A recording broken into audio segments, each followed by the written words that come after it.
सुबक सुंदर कळीदार असे हे उकडीचे मोदक बघा, किती दिसायला सुंदर दिसतात. बघताच तुम्हाला ही आवडली असतील आणि असं वाटत असेल की पटकन बनवावं, तर नक्की बनवून पहा आणि मला कमेंट्समध्ये जरूर सांगा. तर बघू शकता किती मऊसूद असे आपले हे उकडीचे मोदक झालेले आहेत. तर त्यासाठी आपल्याला लागणार आहे 1 चमचा तूप कढईमध्ये घेतलेला आहे. तूप जसं गरम होईल ना, तर यामध्ये काही साहित्य आपण ॲड करणार आहोत. तर 1 चमचा मी घालते खसखस, तुम्हाला आवडत असेल तर घाला. त्यानंतर थोडेसे ड्रायफ्रूट्स घालते, काजू बदाम छोटे छोटे पीसेसमध्ये कट करून घालणार आहे. थोडंसं तेलामध्ये तुपामध्ये परतून घ्यायचं आहे. जास्त लालसर करायचे नाही आहे. थोडेसे परतल्यानंतर यामध्ये घालते मी 1 चमचा सफेद तीळ. हेही तुम्हाला आवडत असेल तर घाला, पण यामुळे ना चव खूप छान येते. त्यानंतर थोडीशी घालते मनुका. मनुका नंतर घातले, कारण मनुका पटकन करपतात, त्यामुळे थोड्या नंतर घालायचे. आणि लगेचच यामध्ये घालायचे गूळ. तर इथे मी पाऊण कप एवढा गूळ घेतलेला आहे. आता तुम्हाला गोड किती हवं आहे त्यानुसार तुम्ही गुळाचं प्रमाण कमी जास्त करू शकता. पण मी इथे 1 कप खोबरं घेतलेलं आहे, त्यासाठी मी ते पाऊण कप गूळ घेतलेला आहे. आता हे ओलं खोबरं किसून घेतलेलं आहे मी. तुम्ही पाहिजे असेल तर मिक्सरमध्ये फिरून ही बारीक फोडी करून घेऊ शकता. तर इथे मी किसलेलं खोबरं घेतलेलं आहे. आता हेही आपण मस्त असं भाजून घेणार आहोत. गॅस इथे मीडियमपेक्षाही कमी ठेवायची, म्हणजे काय होतं खोबरं चांगलं भाजलं जातं. आणि थोडा वेळ 2-3 मिनटंच आपल्याला हे खोबरं जे आहे भाजून घ्यायचं आहे. आता यामध्ये घालूया थोडीशी वेलची पावडर आणि थोडीशी घालते मी जायफळ पावडर. जायफळ पावडरही तुम्हाला आवडत असेल तर घाला, पण याचा जो फ्लेवर येतो ना मस्त येतो मोदकामध्ये. आता हे सर्व साहित्य मिक्स करून आपलं हे सारण झालं आहे तयार. तर सारण थंड करत ठेवूया, तोपर्यंत आपण उकड करून घेऊया. तर कढईमध्ये परत मी 1 कप पाणी घेतलेलं आहे. ज्या कपाने पीठ घेणार त्याच कपाने आपल्याला पाणी घ्यायचं असतं. ते 1 कप आपण पाणी घेणार आहोत. त्यामध्ये थोडंसं घालायचं मीठ आणि अर्धा चमचा इथे मी घालते तूप. तुपामुळे काय होतं, आपली जी पारी आहे ना त्याला चकाकी छान येते, मऊसूदपणा येतो. त्यानंतर 1 कप मी इथे घेतलेलं आहे तांदळाचं पीठ. हे रेडीमेड जे मार्केटमध्ये मोदकाचं भेटतं ना तेच घेतलेलं आहे, तुम्हाला सहज कुठेही मिळेल. आता हे पीठ घातल्यानंतर आपल्याला लगेचच मिक्स करून घ्यायचं आहे आणि याला वाफ देत ठेवायची. गॅस बंद करायचा आहे आणि बंद झाकण ठेवून आपण यावरती एक 5-6 मिनटं वाफ देऊन घेऊया. म्हणजे पीठ चांगलं वाफलं गेलं की मोदक आपले छान होतात.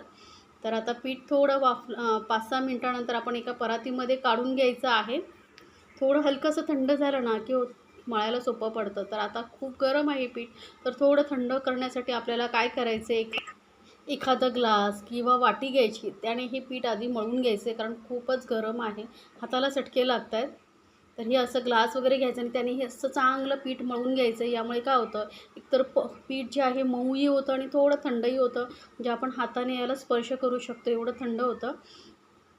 तर हे एकदमच थंड करत ठेवायचं नाही पीठ, लक्षात ठेवा, नाहीतर उकड तुमची परफेक्ट होणार नाही. आणि पाण्याचं प्रमाणही मी सांगितल्याप्रमाणे 1 कप पीठाला 1 कपच पाणी घ्यायचं आहे, समान घ्यायचं. आता हे पीठ चांगलं असं रगडून रगडून हाताच्या तळव्याने मळून घ्यायचं आहे. जेवढं पीठ चांगलं मळाल ना तेवढेच तुमचे मोदक जे आहेत मऊसूद होतात आणि पारी करायलाही सोपं जातं. आता पीठ समान करून पिठाचे मी इथे समान 4 भाग करून घेणार आहे. पीठ चांगलं मळून झाल्यानंतर याचे मी 4 भाग करून घेते. तर बघा या पद्धतीने 4 भाग करून घेतल्यानंतर आपल्याला हे वेगवेगळे करून घ्यायचे आणि याच्यामध्ये आपण घालणार आहोत कलर. तर इथे मी 3 कलर घालणार आणि 1 प्लेनच ठेवणार आहे. तर सर्वात आधी एक छोटा पिंच एवढा ऑरेंज कलर घेते, त्यानंतर येलो कलर घेते आहे, लेमन येलो कलर आहे आणि थोडासा ग्रीन कलर घेते. आणि हा जो एक भाग आहे तो प्लेनच ठेवायचा व्हाईट. त्यावरती थोडंसं पाणी घालायचं आहे आणि हे पीठ आपण परत कलर असं मळून घेणार. जास्त पाणी घालायचं नाही आपल्याला, एक थेंब घातलेला आहे. आता हे पीठ मी मळून घेते. आता इथे तुम्हाला कलर आवडत नसेल तर नाही घातला तरी चालेल, किंवा याऐवजी फक्त हळदही घालू शकता. एक व्हाईट आणि हळदीच्या ह्याच्यामध्येही तुम्ही बनवू शकता. आता इथे तिन्ही कलर मध्ये थोडंसं पाणी घालून आपण हे पीठ मळून घेतलेलं आहे. तिन्ही कलर तयार झाले आहेत. त्यानंतर या तिन्ही कलरच्या बॉलमध्ये आपण अर्धे बॉल करून घेणार आहोत. तिघांचंही अर्धा करून आणि व्हाईट ही 4ही भाग आपण अर्धे पिठाचे करून घेणार आहोत. त्यानंतर एक रोल घ्यायचा आहे, गोळा घ्यायचा आहे आणि त्याला असं लांबट थोडंसं करून घ्यायचं आहे. असं लांबट केल्यामुळे काय होईल, आपल्याला याचे गोळे करायला सोपं पडेल. तर सर्व जे 4ही कलरचं आपण या पद्धतीने लांबट रोल करून घेऊया. तर एक साथ जर तुम्ही जास्त करायला गेलात तर खूप रोल लांब होईल, मग तुम्हाला हँडल करणं कठीण होईल. त्यामुळे थोडंसं अर्धं पीठ घेऊन तुम्ही करू शकता. आणि आता हे बघा 4ही रोल एकावर एक ठेवून आपण हे अलगद हाताने परत रोल करून घ्यायचे, थोडंसं लांबट करून घ्यायचं. यामुळे काय होईल, आपल्याला त्याची कटिंग करायला सोपं पडेल. तर आता 1-1 इंच एवढे मी गोळे कट करून घेते आहे. जास्त जाड पारी करायची नाही, नाहीतर मग काय होईल, खाताना मोदक नुसतं पारी लागेल.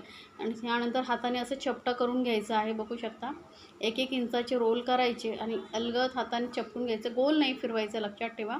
असं हाताने चपटा करून घ्यायचं आहे.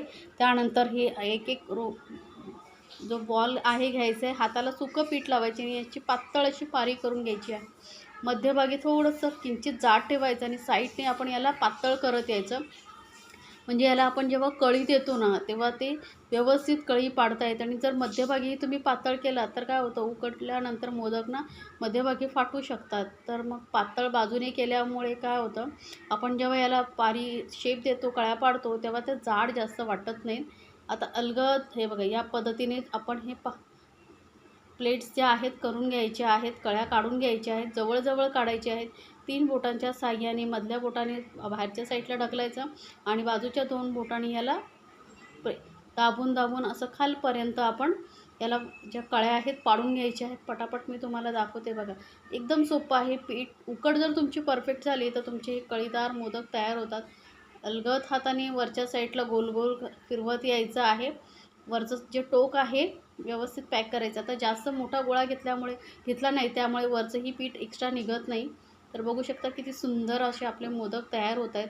पण हाताला ना सुखं पीठ लावून घ्यायचं. तेल लावल्यामुळे काय होतं, पारी बरोबर व्यवस्थित करता येत नाही. सुखं पीठ जेव्हा आपण हाताला लावतो ना, तेव्हा व्यवस्थित पारी हातामध्ये फिरते गोल. त्यामुळे आणि शक्य होईल तेवढं पातळ पारी करण्याचा प्रयत्न करा. नाहीतर काय होतं माहिती आहे, जास्त जर जाड पारी तुम्ही केलात ना, तर मग मोदक खाताना फक्त पीठ लागतं जास्त जाड. त्यामुळे शक्य होईल तेवढी पातळ पारी करून घेण्याचा प्रयत्न करा. बघू शकता किती पातळ आपली पारी झालेली आहे. तर या पद्धतीने आपण ही पारी बघा किती पातळ केलेली आहे. आता मध्यभागी सारण भरल्यामुळे काय होतं माहिती आहे का, मोदकाची पारी करायला, कळ्या पाडायला सोपं पडतं. कारण यामध्ये वजन असतं ना, तर मग जी पारी आहे व्यवस्थित आपल्याला कळी पाडता येते. बघू शकता. किंवा तुम्हाला जसं जमेल तसं नंतर सारण भरून, जर तुम्हाला आधी कळ्या पाडायच्या आहेत आणि नंतर सारण भरायचं तर तसंही करू शकता. फक्त 3 बोटाच्या साहाय्याने हे बघा जवळ आपल्याला याच्या कळ्या पाडून घ्यायच्या आहेत. मधल्या वरच्या पहिल्या बोटाने बाहेरच्या साईडला ढकलायचं आणि बाजूच्या 2 बोटांनी त्याला पूर्ण खालपर्यंत असं दुमडत यायचं आहे. तर या पद्धतीने आपण ह्याच्या कळ्या पाडून घेऊन पटापट मोदक करू शकतो. कुणालाही सहज जमेल या पद्धतीने मी तुम्हाला सांगितलेलं आहे. आणि असे हे सुंदर सुबक कळीदार मोदक बनवण्याची रेसिपी मी तुमच्यासोबत शेअर केलेली आहे. तर नक्की पहा आणि मला कमेंट्समध्ये सांगायला विसरू नका तुम्हाला ही रेसिपी कशी वाटली. तर बघू शकता किती सुंदर अशा कळ्या आलेल्या आहेत. तर बाकीचेही मी मोदक बनवून घेते याच पद्धतीने. तर हे बघा आपले मोदक बनवून झालेले आहेत. या प्रमाणामध्ये 11 ते 12 मोदक सहज होतात. तर आता एक मोदक मी इथे ना खाली हळदीचे पानं ठेवलेली आहेत, त्यावरती हे मोदक उकडून घेणार आहे. त्यामुळे हळदीचा जो सुगंध आहे ना खूप मस्त येतो मोदकांना. किंवा तुम्ही केळीचं पानही ठेवू शकता, नाहीच तर मग एखादा कॉटनचा कपडा ठेवा आणि हे मोदक वाफवून घेऊ शकता. तर 7 ते 8 मिनटं आपण मीडियम गॅसवरती हे मोदक वाफवून घेऊया. तर बघू शकता 8 मिनटं झालेली आहेत. मोदक आपले मस्त वाफले गेलेले आहेत. मोदक वाफल्यावरती बघू शकता त्याला किती मस्त असे शाईन आलेली, चकाकी आलेली आपल्या मोदकांना. त्यामुळे जर तुमची उकड परफेक्ट असेल ना, तर मोदक हे असे कळीदार सुंदर तयार होतात. तर नक्की बनवा आणि मला कमेंट्समध्ये जरूर सांगा ही रेसिपी तुम्हाला कशी वाटली. कारण याआधी तुम्ही नक्कीच या पद्धतीने बनवले नसतील तर बनवा आणि मस्त असं गणपती बाप्पाला नैवेद्य दाखवा. हे आपले कळीदार सुबक सुंदर असे मोदक उकडीचे मऊसूद होतात आणि तुम्ही 1-2 दिवस जरी ठेवलात ना तरी अजिबात कडक होणार नाही. मस्त मऊसूद असे आपले हे मोदक होतात. तर नक्की बनवा आणि एन्जॉय करा. या गणपती बाप्पाला दाखवण्याचा नैवेद्य. आता किती सुंदर मी एक तोडून तुम्हाला दाखवते. किती मऊसूद असे आपले हे मोदक झालेले आहेत. आणि पारी बघू शकता एकदम पातळ केलेली आहे, त्यामुळे असं खाताना तुम्हाला जास्त पीठ वगैरे लागणार नाही.